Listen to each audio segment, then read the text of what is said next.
समझते हैं कि इस समय मार्केट में क्या होने के साइंस हैं। Sushil ji, good morning. Good morning. कल मैं भी नहीं था और आपको थोड़ा-सा मिस किया हमने। ग्लोबल मार्केट में एक जो टैरिफ्स हैं, उनके इम्पोज़िशन के साथ एक finally event based market bottom बना है।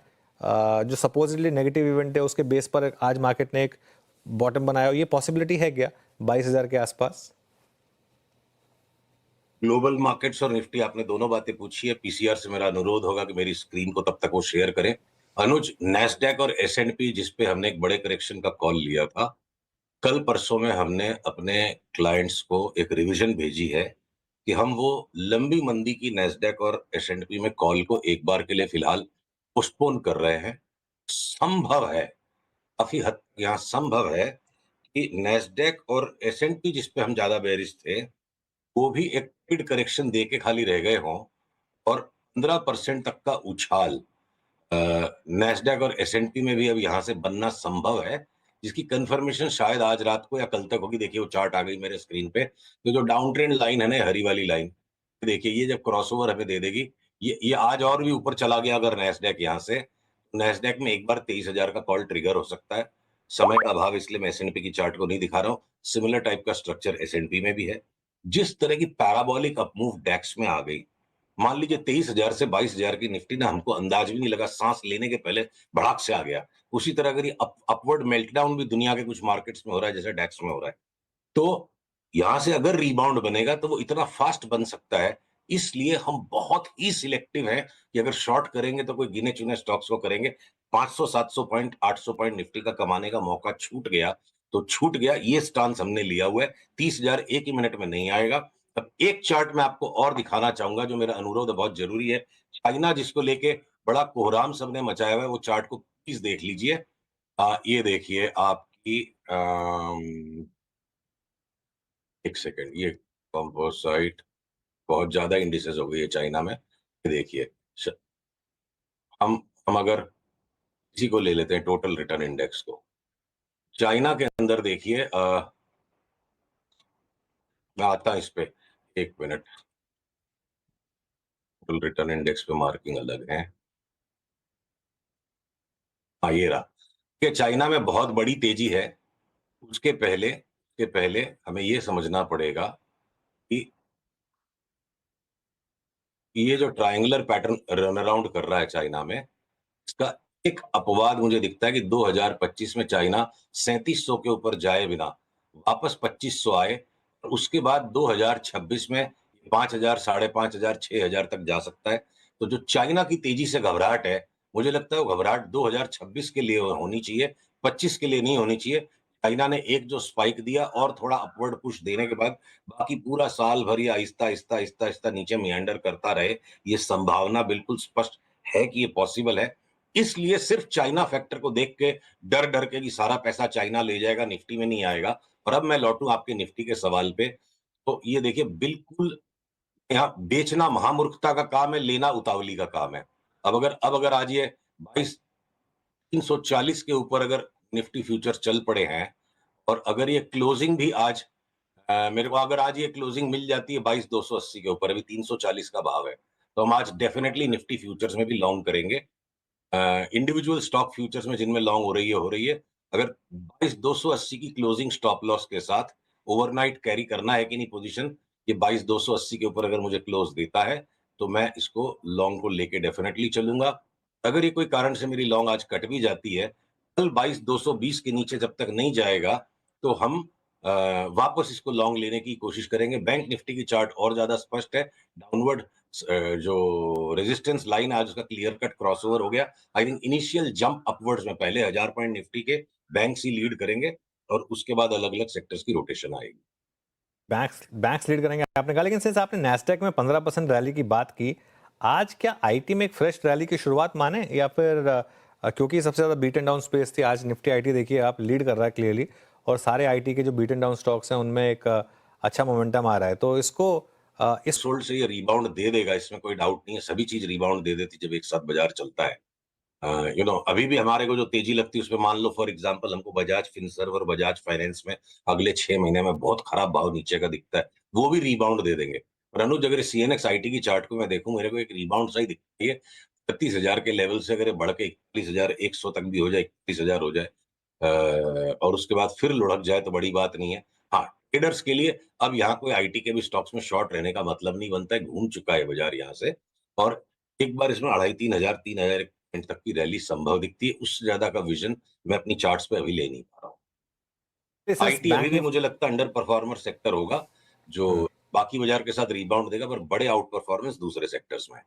बैंक निफ्टी की बात करते हैं, सिंस आपने एक सिर्फ एक कर्सरी तौर पर कहा कि जो अगली निफ्टी की जो निफ्टी की पहली 1,000 पॉइंट की रैली है उसको बैंक निफ्टी लीड करेगा, तो अगर निफ्टी में 1,000 पॉइंट की रैली हुई तो बैंक निफ्टी कहां तक जाएगा फिर? बैंक निफ्टी देखिए, सीधी सीधी बात है, 2,500 पॉइंट तो बैंक निफ्टी का धर्म बनता है बढ़ना। और मैं आपको लेवल दे दूं, बैंक निफ्टी के फ्यूचर्स पे चलते हैं हम। एक मिनट। हाँ, देखिए फ्यूचर्स आ गए स्क्रीन पे मेरे। बैंक निफ्टी फ्यूचर्स के अंदर मैं इवेंचुअली, देखिए अनुज, तक ये 27,000 की निफ्टी आएगी, जो आपका कॉल था 26,000 पे हम सारे अटक गए कि 27,000 आ जाएगा। ठीक है, हम लोग चार्ट के हिसाब से बेच गए थे कि वापस जो 27,000 की निफ्टी आते आते 56,000 की बैंक निफ्टी हो जाएगी। और फिलहाल के लिए अगर ये ब्रेकआउट दे देता है, इसका अगला रेजिस्टेंस 50,000 है, और उसके बाद वाला रेजिस्टेंस 50,600, अगला रेजिस्टेंस उसके बाद 52,400, उसके बाद 56,000। हम ये 3 लेवल्स पे से काम कर रहे हैं। बीच बीच में अपने स्टॉप लॉसेस को संभालना पड़ेगा। स्टॉप लॉस लगेंगे भी तो हम शॉर्ट नहीं करेंगे, वापस से री एंट्री करेंगे लॉन्ग में। Okay, stock specific Sushil ji, यहाँ पर क्या क्या है आपके पिटारे में आज, कहाँ कहाँ पर आपको बाय या सेल आइडियाज दिख रहे हैं? जैसा कि अपनी बात हुई, इवन अगर आईटी के स्टॉक्स भी बड़ा रिबाउंड दे जाएंगे, 8-9% अगर इंडेक्स बढ़ जाएगी, तो लार्ज वाले स्टॉक्स 12-13% बढ़ सकते हैं। और उनको मैं अगर सबसे बड़ा अंडर परफॉर्मर कह रहा हूँ, तो एचपीसीएल, बीपीसीएल, उनके साथ साथ ओएनजीसी। अब भारत की एनर्जी डायनामिक्स चेंज हो चुकी है। जब भी क्रूड का भाव जोर से बढ़ता है, सजा भारत को नहीं मिलती, भारत का फायदा होता है। रिफाइनर्स को भी, ऑयल वेल कंपनीज को भी, जो ऑयल ओन करती है ओएनजीसी, नुकसान होता है यूरोपियन प्लेयर्स का। एचपीसीएल, बीपीसीएल, ओएनजीसी, आईओसी, सारा सारा ऑयल पैक। उसके बाद मैं ऑटोस के भी पैक के अंदर है, मतलब जैसे बैंकों के पीछे पीछे जो रेट सेंसिटिव्स है, तो ऑटोज और ऑटोज एंसिलरीज में मेरे को लार्जेस्ट गेनर्स दिखते हैं। भले ही रियल एस्टेट का मार्केट विचित्र सा हो रखा है, बॉम्बे में भाड़े खाली बढ़ते जा रहे हैं, आउटराइट का भाव लास्ट 6 महीने से दबा हुआ है, बल्कि सॉफ्ट एंड ही हो रहा है। सारी की सारी रियल एस्टेट कंपनीज मेरे को लगता है डबल से 2.5 हो जाए। और अब इतनी ज्यादा करेक्शन डीपली हो चुकी है कि लॉन्ग रन में अगर हम सन फार्मा और डॉक्टर रेड्डीज में कोई मेगा रिटर्न्स नहीं देख रहे हैं, या हिंदुस्तान लीवर ने लास्ट 5 साल में रिटर्न नहीं दी, तो ये हिंदुस्तान लीवर भी यहाँ से 40-50% उछल जाएगा। और सन फार्मा और डॉक्टर रेड्डी जैसे स्टॉक्स भी 25% बढ़ सकते हैं। तो आईटी लास्ट चॉइस है। उसके अलावा अब तो पूरा बाजार ही इतना करेक्टेड हो चुका है कि टाइम टू टाइम हर एक चीज पे बाई आएंगे। इंडसइंड बैंक की चार्ट में अगर लॉन्ग टर्म नरमी दिखती है, तो लॉन्ग टर्म नरमी में भी ये 25% बढ़ जाए, और स्टेट बैंक ऑफ इंडिया भी साथ साथ 25 बढ़े, और 25% बढ़ने के बाद स्टेट बैंक ऑफ इंडिया में कॉल आ जाए कि और 20% बढ़ेगा, तो टुकड़े टुकड़े में बाजार को देखना पड़ेगा। एक बार यहाँ से बाजार को घूम करके ऊपर का रुख पकड़ने देते हैं, अपट्रेंड को इन प्लेस आने देते हैं, और उसके बाद नेक्स्ट सप्ताह थोड़ा और डिटेल में दिमाग लगाएंगे कि किस चीज में बेहतरीन मूवमेंट नजर आ रही है। ओके। अच्छा सुशील जी, ये 2-3 स्टॉक्स जिन्होंने इस पूरे कोलैप्स होते हुए बाजार में अपनी स्ट्रेंथ को बहुत अच्छी तरीके से कायम रखा था, उसमें थी कुछ NBFCs, Bajaj Finance, Bajaj Finserv, Chola. यहाँ पे आपका टेक क्या है इस वक्त? दोनों बजाज स्टॉक्स अगले कुछ दिनों में 4-5% का रीबाउंड आने पर, अगर हमें शॉर्ट सेल सिग्नल मिलेंगे तो हम उनको बेचेंगे। इनमें अभी बहुत गहरा करेक्शन बाकी है, जो करेक्शन में इन्होंने हिस्सा ही नहीं लिया। मतलब बजाज अगर लोन देने का बिजनेस कर रहा है तो उसमें कोई खास बात हो गई ऐसा नहीं है। ठीक है, इंडेक्स के डाउनसाइड को दोनों ने डैम्पेन किया था, स्टैटिस्टिकल ट्रेड है। 2-4 दिन की निफ्टी की रैली में अगर इन दोनों को थोड़ी सी रिबाउंड रिलीफ मिलती है, तो हम उसके बाद शॉर्ट सेलिंग के लिए वेट करेंगे। और श्रीराम फाइनेंस में थोड़ी सी जगह है अभी और ऊपर, बहुत स्मूथ मूवमेंट नहीं है। फाइनेंशियल्स में जो नाम हमें बहुत पसंद है, सीडीएसएल, सीधे सीधे डिलीवरी उठाओ 40-50% की चाल के लिए खेलेंगे। ब्रोकिंग के स्टॉक्स 30 से 40% की चाल के लिए हम खेलेंगे। इंश्योरेंस के स्टॉक्स वहां स्मूथ स्ट्रेट फॉरवर्ड चाल है। एनबीएफसीज में माजरा थोड़ा सा मिक्स्ड अप है। गोल्ड फाइनेंस कंपनीज में हो सकता है बड़ा धक्का भी लग जाए, तो हम थोड़ा एनबीएफसी से परहेज रखेंगे। पैसे और दिमाग लिमिटेड ही है। Small finance banks, public sector banks, Bob, PNB, SBI और कुछ छोटे वाले प्राइवेट सेक्टर बैंक्स, तो एनबीएफसीज की चार्ट्स में भी वो मजा नहीं है, बहुत स्पष्टता नहीं है, पैसे और दिमाग भी लिमिटेड है, तो हम एनबीएफसीज को थोड़ा अवॉइड में रख रहे हैं। और मौके पे हम टाइम टू टाइम हेजिंग के लिए या डाउनसाइड कैप्चर करने के लिए जो आया ही नहीं है, हम बजाज ट्विंस को शॉर्ट सेल कैटेगरी में रखेंगे, लॉन्ग पार्टिसिपेशन नहीं करेंगे।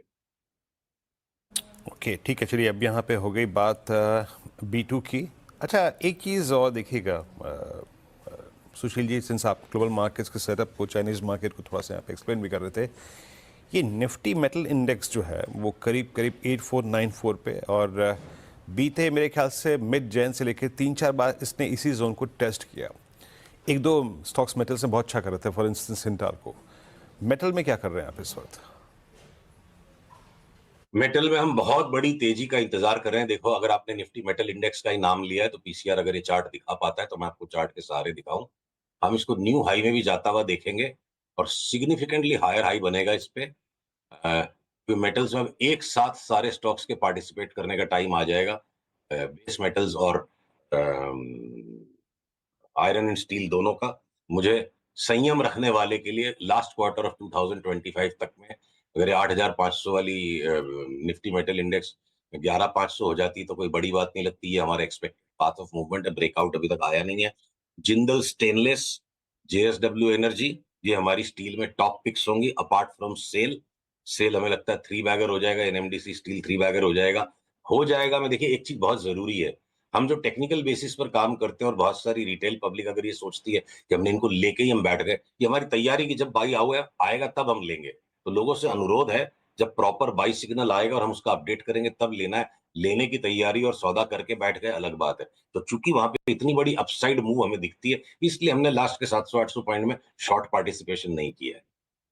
तो ये भी ओके, चलिए। सिग्नल्स को देखने के बाद इनको लिया जाएगा। सारे स्टील के स्टॉक्स, तो छोटे वाले फेवरेट, छोटे वाले एल्यूमिनियम के स्टॉक, आपके सांडूर मैंगनीज हो गया या एमओआईएल हो गया, ये मैंगनीज वाले स्टॉक्स मेरे को लगता है मेटल्स के स्टॉक में मतलब अंधाधुंध पैसा बनेगा 2025 में। ओके, चलिए आखिरी सवाल, कोई रॉकेट कॉल है इस समय कोई स्टॉक्स पर, क्योंकि इतने बीटन डाउन स्टॉक्स हैं? एक अनुरोध है अनुज, इतने सारे रॉकेट्स हम आपके साथ शेयर करेंगे अगले 2 से 3 महीने में। उनको पहले सुरसुरी होके थोड़ी सी ना, रॉकेट के पीछे जो उसकी रस्सी लगी होती है उसको थोड़ा सुलगने दीजिए, अप ट्रेंड को आने दीजिए। तो पहले से मैं उसको प्रीएम्प्ट करने में ना, कुछ लोगों को चोट लग जाने से फिर वो दुख मिलता है लोगों को, तो मैं थोड़ा परहेज रखना चाहूंगा। एक बार पक्का रिवर्सल आने दो, क्या पता नेक्स्ट वीक से उसके बाद वाले वीक से हर वीक 2-2 3-3 रॉकेट्स पे डिस्कशन शुरू हो। इतना दब गया है बाजार, सब कुछ इतना पिट चुका है, एकदम से एक नई फ्रेश मूव जब आएगी उसके बाद शुरू को होने दीजिए। अगले मंगलवार से हम हो सकता है रॉकेट पे रॉकेट ही बात करेंगे। आज परहेज रखना चाहूंगा रॉकेट चलिए, से। अगले मंगलवार से फिर उसकी शुरुआत